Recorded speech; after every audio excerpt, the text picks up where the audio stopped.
कि हमें न्याय मिले। राजा को, मेरे छोटे भाई को क्यों मारा, किसने मारा और क्या उद्देश्य था, इतनी जघन्य हत्या कोई कैसे कर सकता है। आपको लग रहा है कि सोनम ही कातिल हो सकती है? ये हो सकती है, सोनम का जीवित अवस्था में मिलना और ऐसी जगह मिलना बिल्कुल शुद्ध बुद्ध के साथ, तो ये कहीं ना कहीं अंदेशा पैदा करता है ना सर। तो अर्पित, आपकी कोई आपसे पुलिस से कोई बात आपकी हुई है? आपके आप लोगों से कोई संपर्क पुलिस की तरफ से किया गया कि इस मामले में इस तरह कोई की चीजें अब सामने आ रही हैं? अभी तक संपर्क ऐसा विशेष नहीं हुआ है हमारा प्रशासन से या किसी से। हम्म। अर्पिता, आप जी राजा के भाई हैं क्या? आप इसके बारे में आपको कोई अंदाजा है कि सोनम और राजा के बीच में कोई वैवाहिक या वित्तीय तनाव था किसी तरह का? नहीं, मैं राजा की शादी की पूरी शॉपिंग मैंने और मेरा एक और ब्रदर है, राजा का कजिन ब्रदर है अभिषेक, हम लोगों ने मिलके की है और बहुत हंसी खुशी शॉपिंग की है। ये लेना है भैया, वो लेना है, सारी चीजें सब कुछ अच्छा था। जब वो पैसा शिलोंग घूमने डाउन गए पे तो हुआ हमने। जी, जब वो शिलोंग घूमने गए तो घर से हंसी खुशी निकले थे? बिल्कुल बिल्कुल, शिलोंग जब घूमने गए तो घर से बहुत अच्छे से गए थे। इवन राजा ने कहा भी था कि भैया मुझे सुबह एयरपोर्ट ड्रॉप कर देना। मैंने कहा भाई सुबह सुबह ठीक है, करेंगे। एयरपोर्ट ड्रॉप भी किया, सब कुछ अच्छा था, सब कुछ अच्छा था। बिल्कुल अंदेशा नहीं था कि ऐसा कुछ हो आप लोगों सकता से आखिरी बार यहां पर कब बात हुई थी राजा की? और तब कोई इस तरह की बात उनकी तरफ से की गई कि कोई लड़ाई झगड़ा हुआ है या कोई नाराजगी है या कुछ वहां पर ऐसा हुआ है? नहीं, राजा जब इंदौर से निकले गुवाहाटी पहुंचे, वहां भी बात हुई हमारी। कामाख्या मंदिर गए, वहां भी हमारी बात हुई, सब कुछ ठीक था। हमने पूछा और कैसा क्या है, सब कुछ अच्छा है। उन्होंने ये भी कहा, मुझे कहा, मम्मी से बात की तब कहा, भाई से बात की बड़े भैंस तब भी कहा कि नहीं सब कुछ अच्छा है, ऐसा कुछ भी नहीं। मतलब एक भी ऐसा समय अच्छा हो कि कुछ घटना घट सकती है, इस प्रकार की घटना घट सकती है कि आज हमारा भाई हमारे बीच नहीं रहेगा। जी, जब राजा से आपकी बात हुई तो क्या वो आपसे अक्सर आगे के प्लान्स शेयर करते थे? आने वाले समय में वो कहाँ जा रहे हैं, दिन भर में वो क्या कुछ कर रहे हैं, ऐसी जानकारी आपके साथ साझा होती नहीं, थी? ये जानकारी राजा भाई ने किसी से शेयर नहीं की, किसी से, इवन किसी से तक नहीं कहा कि हम कहाँ जाने वाले। कामाख्या मंदिर गए थे, वहां बात हुई थी। उसके आगे का प्लान क्या है, रूपरेखा क्या है, मैंने पूछा भी था कि राजा भाई क्या प्लानिंग है, कब तक आएंगे, कहाँ घूमना है और आगे। बोले देखते हैं भैया, अभी दर्शन कर ले तो उसके आगे पता करते हैं क्या जगह घूमने की अच्छी है, यहाँ क्या हो सकता है क्या नहीं हो सकता है। मेरी अच्छा, बात हुई थी। ये अर्पित एक बात और बताइए कि परिवार में कभी इस बात को लेकर शक था कि यहाँ पर जो सोनम है उसकी इस तरह की भूमिका हो सकती है या हत्या के पीछे सोनम हो सकती है? क्योंकि इतने दिनों से नहीं तलाश हो नहीं, रही थी, ऐसा कई ऐसा एंगल यहाँ पर सामने आ रहे थे। एंगल सामने आ रहे हैं, ऐसा शक किसी को नहीं था किसी प्रकार का। हमारे मन में जहन में नहीं आया था ना कि हमने बहू को, जिस बहू को हम बिल्कुल शान से घर लाए थे, वो क्या हो सकता है क्या नहीं हो सकता है। अब जी, पुलिस जांच पड़ताल करेगी तो कुछ बात सामने आएगी। सोनम के परिवार से आपकी बात हुई है? क्योंकि उनकी माताजी की भी नहीं, प्रतिक्रिया अभी हमने यहाँ तक पर देखी, जब वो फोन कह रही थी कि बिजी, अभी जो हत्यारे हैं वो भी सामने आने चाहिए। सारे सारे फोन व्यस्त आ रहे हैं। हम तो, सोनम का परिवार भी यही गुहार करेगा, चाहे वो हत्यारा कोई भी हो, सजा सख्त से सख्त मिले। जिस प्रकार से मेरे भाई की जघन्य हत्या की गई है, हम तो ये मध्य प्रदेश शासन से, कानून से हाथ जोड़ के विनती करेंगे कि हत्यारों को फांसी की सजा हो, उससे कम कुछ ना हो। अच्छा अर्पित, एक बात और यहाँ पर बताइए कि सोनम के परिवार को आप लोग कैसे जानते थे? क्या पुराने परिचित थे या कैसे इनकी शादी हुई थी आपस में? सर, सामाजिक रिश्ता है, एक समाज होती है ना, वैसे ही हम लोग जानते हैं। हम्म।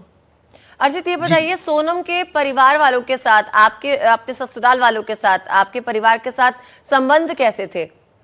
नहीं, अच्छे थे, मधुर संबंध है, मधुर। वैसे सोनम किस तरह की लड़की थी? सोनम मिलनसार थी, हंसमुख थी, कभी भी ऐसा हम्म। कोई किसी के चेहरे जज नहीं हुआ। और हम कह भी नहीं सकते हैं कि इंसान दिखना कैसा है और होता कैसा है।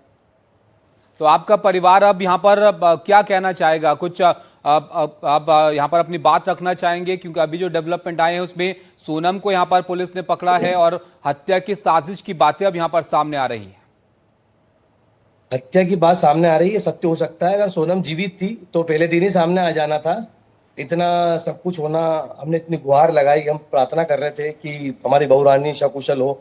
अब सोनम मिली है तो सोनम ही सब कुछ बताएंगी, पुलिस पूछताछ करेंगी कि क्या हुआ क्या नहीं हुआ, और ये साजिश में जो कौन है साथ में कौन अर्पित नहीं है। गिरफ्तारियां हुई हैं, इन लोगों के बारे में क्या परिवार को या आपको कुछ बताया गया है, कुछ जानकारी? इन लोगों में से किसी को आप जानते हैं या कभी नाम आपने सुना है जो लोग साथ में अब नहीं गिरफ्तार नहीं, ये हुए? सब कुछ 4 लोग, गिरफ्तारियों की बात आ ये रही। सभी ये सभी लोग हमारे लिए अज्ञात है। हम नहीं जानते इन लोग को कौन है। हम्म। आपको आपको क्या ऐसी कोई जानकारी थी कि राजा और सोनम के साथ कोई और लोग भी गए हैं? क्योंकि वहां पर एक लोकल गाइड ने बताया है कि सोनम और राजा जो हैं उनके साथ कुछ 3 लोग और थे जो आगे पीछे चल रहे थे, हिंदी में उनसे बातचीत कर रहे थे। ऐसा कुछ मालूम है कोई जिक्र किया हो फोन कॉल पे कि नए दोस्त बने हैं, किसी तरह के कोई जानकार मिल गए हैं? ऐसा राजा ने फोन पे किसी को नहीं कहा। मेरी बात भी हुई थी 22 तारीख को, 21 तारीख को बात हुई, 22 को हुई, 23 को सुबह बात हुई थी। ऐसा राजा ने कुछ नहीं कहा कि यहाँ भैया मतलब एमपी के लोग मिले हैं जो ऐसा वैसा, उस टाइप से कुछ नहीं कहा ना राजा ने ना सोनम ने कि कौन लोग मिले हैं। अच्छा, परिवार वालों, आपके परिवार वालों का क्या कहना है सोनम के हिरासत में ले जाने के लेकर? हमारे परिवार का एक ही कहना है कि हत्या में जो भी शामिल हो, जो भी कोई भी हो, उन्हें सख्त से कठोर सजा मिले और हमें न्याय मिले। जी अजीत, ये बताइए, सोनम ने अपने परिवार को फोन किया, अपनी माँ से बात, अपने परिवार वालों से बात की, इसकी जानकारी आपको कब मिली? इसकी जानकारी सुबह मिली, अभी सुबह तुरंत।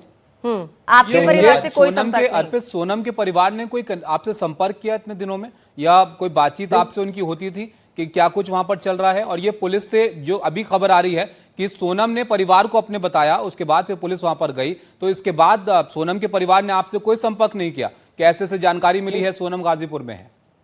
संपर्क हुआ होगा, हमने गोविंद भैया को फोन लगाया था मैंने, तो उनका फोन बिजी आ रहा था। संपर्क हुआ होगा, मेरे बड़े भाई से संपर्क हुआ होगा, अभी उसकी जानकारी नहीं है। संपर्क तो हुआ होगा रोज, हालांकि रोज बात होती है हमारी गोविंद भैया से कि वहाँ क्या चल रहा है क्या नहीं चल रहा है। वो भी इस बात से कहीं ना कहीं जानकारी में नहीं थे, उनको कुछ पता नहीं था कि क्या है क्या नहीं है। आपको क्या अनजान थे लगता है अर्चित, सोनम से बातचीत अगर आपके परिवार की होती है तो आपका रवैया कैसा होगा? आप क्या जानना चाहेंगे सोनम से? नहीं, रवैया कैसा होगा, वो भी परिवार है और हम तो जानते हैं कि वो भी यही गुहार लगाएंगे, सोनम के पिता भी, कि जो भी हत्या में शामिल हो मेरे दामाद की सजा मिले फांसी की। ठीक है अर्जित, बेहद जरूरी है ये समझना कि इस वक्त सोनम जो है वो किस स्थिति में है। वो बता रही है कि कुछ मेंटल ट्रॉमा है उनको और इस वक्त वो अस्पताल में भी है। क्या ऐसी शिकायत सर दर्द की और उल्टी की भी सामने आ रही है? ऐसा कभी पहले आपने सुना है सोनम की तबीयत खराब रहती हो या कोई मेंटल सिचुएशन जो है आपने सुनी हो? नहीं नहीं, ऐसा मैंने कुछ भी नहीं सुना है कि इस प्रकार से मेंटल ट्रॉमा है उस टाइप। सर दर्द तो मामूली बात होती है ना, किसी भी हो सकता है। जी बिल्कुल। तो ये अर्पित, जाहिर तौर पर आप लोग के लिए भी मुश्किल वक्त है। जिस तरह से राजा की वहां पर हत्या की बात सामने आई और उसके बाद जिस तरह के अब एंगल यहाँ पर इस मामले में यहाँ पर निकल रहे हैं, आपके परिवार में क्या स्थिति फिलहाल है इस सब के बाद? स्थिति असामान्य है, हम कह नहीं सकते कि बहुत दुखद घटना है ये। हमने हमारा भाई खोया है और इस हत्या में शामिल बहू हो सकती है, पता नहीं है। ये पुलिस पता करेगी, सख्ती से पूछताछ करेगी, आगे पूरी जांच करेगी, तो ये हम कुछ कह सकते हैं। बिल्कुल, अब आप रहिएगा हमारे साथ अर्पित। आपके बड़े भाई भी हमारे साथ जुड़ रहे हैं, सचिन रघुवंशी, उनके पास भी चलते हैं। सचिन जी, अर्पित से बात हो रही थी, वो बता रहे थे कि जाहिर तौर पर आपका परिवार चाहता है कि इस मामले में जल्द से जल्द अब चीजें और स्पष्ट हों, लेकिन जो बातें सामने आ रही हैं वो तो और गंभीर सवाल यहाँ पर खड़े कर रही हैं। क्या आपको इस बात का अंदेशा था, आपको इस बात का शक था कि इस तरह चीजें हो सकती हैं कि सोनम पर ही शक यहाँ पर पैदा हो? अब सोनम गाजीपुर से मिली है, लेकिन मेघालय पुलिस इस बात का अंदेशा जता रही है कि सोनम ही हत्या के पीछे हो सकती है। देखो सर, हम इसमें अभी कोई बोल सकते नहीं है कि सोनम ही ऐसा कुछ कर सकती है। ये तो आप हैं, डीजीपी साहब हैं, ये कोई जानकारी देंगे कि इसमें किसका हाथ है किसका हाथ नहीं है। लेकिन जिसका भी हाथ इसके अंदर उसको फांसी की सजा दी जाए, मैं ये मांग करूंगा सरकार से। आपको ये जानकारी दी गई थी क्या सोनम के परिवार की तरफ से कि संपर्क हुआ है सोनम से और उसका पता चला है गाजीपुर में है वो? रात को गोविंद भैया का फोन आया था। जी, क्या बताया उन्होंने आपको फोन पर? यूपी से फोन आया गाजीपुर कहीं से कि सोनम मिली है। सोनम उसको फोन लगाया था, गोविंद भैया को फोन लगाया था कि भैया मैं यहाँ पे हूँ और तो लोग मेरे को यहाँ छोड़ के गए हैं। तो उन्होंने बोला कि मेरे को वीडियो कॉलिंग कंफर्म करो कि तुम सोनम बोल रही हो। उन्होंने वीडियो कॉलिंग करी, वीडियो कॉलिंग में कंफर्म हो गया सोनम ही थी। फिर गोविंद भैया ने वहाँ के पुलिस को फोन लगा कि मेरी बहन वहाँ पे है, आप उसको वहाँ से लीजिए और मैं आ रहा हूँ। तो गोविंद वहाँ से निकल गए। जी राजा, और कोई जानकारी उनके परिवार वालों ने आपके साथ साझा की? क्या कहा सोनम ने जब फोन किया? क्या बताया उन्होंने? इतने दिनों से वो कहाँ थी, इस बारे में कुछ भी कहा? नहीं, अभी कुछ भी बात नहीं हो पाई है। ये बात तो गोविंद भैया को मालूम पड़ेगी वहाँ से, हमें कुछ भी पता नहीं है। सोनम बताएगी कि इसमें क्या हुआ, कैसे